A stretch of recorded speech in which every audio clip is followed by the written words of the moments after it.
سبق آموز تحریر کہتے ہیں پرانے زمانے کی بات ہے کہ ایک ملک میں لوگوں کا یہ رواج تھا کہ وہ ہر سال اپنا بادشاہ بدل لیتے تھے۔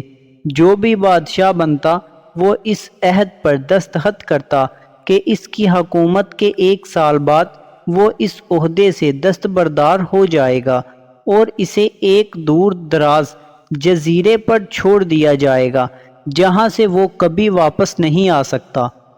جب کسی بادشاہ کی 1 سالہ حکومت ختم ہو جاتی تو اسے ایک خاص جزیرے پر چھوڑ دیا جاتا جہاں وہ اپنی باقی زندگی گزارتا۔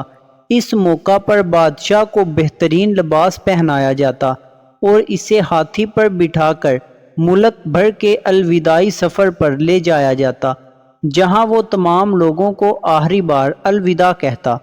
وہ انتہائی افسوسناک لمحات ہوتے اور پھر وہاں کے لوگ بادشاہ کو ہمیشہ کے لیے جزیرے پر چھوڑ دیتے تھے۔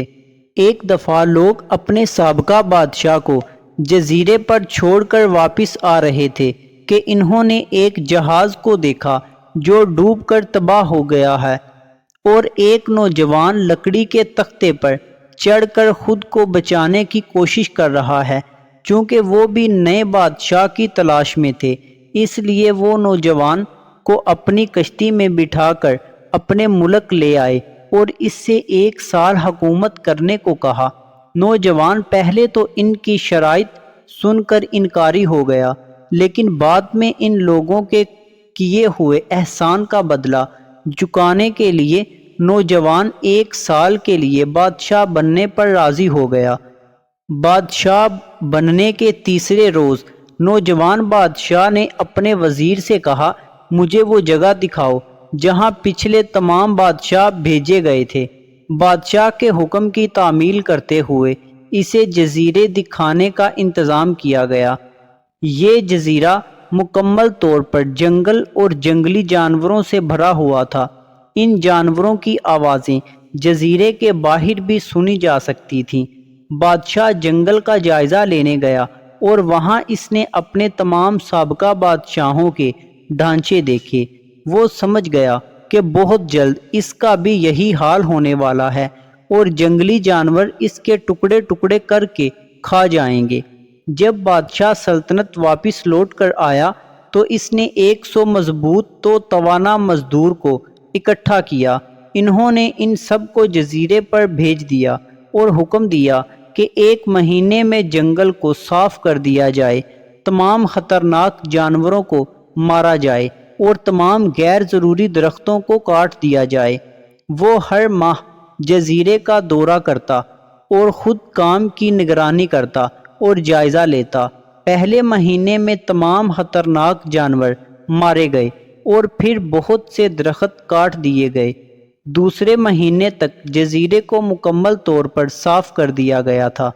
اب بادشاہ نے مزدوروں کو حکم دیا کہ جزیرے پر مختلف جگہوں پر خوبصورت باغات بنائے جائیں۔ وہ اپنے ساتھ مختلف پالتو جانور جیسے مرغیاں، گائے، بھینس، ہاتھی، گھوڑے اور ہر قسم کے چرند پرند جزیرے پر لے گئے۔ تیسرے مہینے میں بادشاہ نے اپنے نوکروں کو جزیرے پر ایک شاندار محل اور ایک بڑی بندرگاہ بنانے کا حکم دیا۔ جیسے جیسے مہینے گزرتے گئے یہ جزیرہ ایک خوبصورت شہر میں تبدیل ہو گیا۔ نوجوان بادشاہ بہت سادہ لباس پہنتا تھا اور اپنے اوپر بہت کم خرچ کرتا تھا۔ اس نے اپنی سلطنت کی زیادہ تر کمائی اس جزیرے کی تعمیر پر خرچ کی۔ 10 ماہ بعد بادشاہ نے اپنے وزیر سے کہا، مجھے معلوم ہے کہ مجھے 2 ماہ بعد جزیرے پر چھوڑا جائے گا لیکن میں ابھی جانا چاہتا ہوں۔ وزیر اور دوسرے وزراء راضی نہ ہوئے اور بادشاہ سے کہا، آپ کو سال ختم ہونے کے لیے مزید 2 ماہ انتظار کرنا پڑے گا۔ سال ختم ہونے کے بعد ہی آپ کو جزیرے پر چھوڑا جائے گا۔ آخر 2 مہینے گزر گئے اور بادشاہت کا 1 سال ختم ہو گیا۔ روایت کے مطابق لوگوں نے اپنے بادشاہ کو شاندار لباس پہنایا اور اسے ہاتھی پر بٹھایا تاکہ وہ اپنی قوم کو الوداع کہہ سکے۔ غیر متوقع طور پر بادشاہ اپنی الوداعی تقریب میں بہت خوش تھا۔